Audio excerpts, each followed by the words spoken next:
same deal as turns around a point for S-turns. I'm just going to choose this road here. Same spot, essentially. The lake we used last time is over there. And we're just going to be going down that way out to the west. Be right at 2,500, 90 knots to start. Here we go. Winds at our tail, as you can see there on the G1000, helping us out too with some situational awareness. There we are. Wingtip covers the road, and it's going to be a larger amount of bank. Probably about 25 degrees or so as I start this S-turn across the road.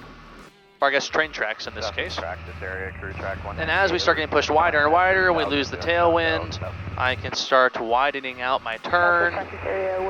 Start at 25, now 20 degrees. 42% load. 15 degrees of bank. Increase it a little bit. Just a little. There we go. Now back out towards about 15. Now less. We have the headwind. Level over the road. Looks good. Small amount of bank to start this turn to the left now because we have the headwind to start. So it's 13 knots right now, which is a big jump from the 6th tailwind that we started with.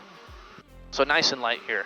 I can be as light as I want really through here as long as I have enough to pull with when I get into the tailwind section here. So here we are, it's in about 20 degrees of bank now.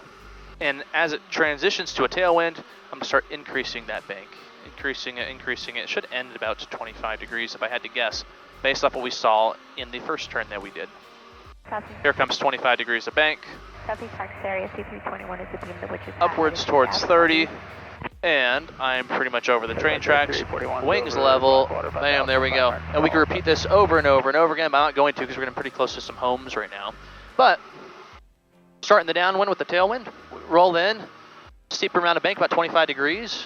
That got lower and lower throughout the turn because we were losing the tailwind. It became a crosswind, and then it became a headwind. So constantly lower amounts of bank, adjusting for any mistakes I was making, maintaining 90 knots and an 800 AGL, which is 2,500 feet MSL at this particular spot. And then when we crossed over the railroad tracks, it was the exact opposite. Started about 10 to 15 degrees of bank, worked our way up towards 20 as it became a crosswind, then 25 to 30 degrees of bank when we ended the maneuver finally.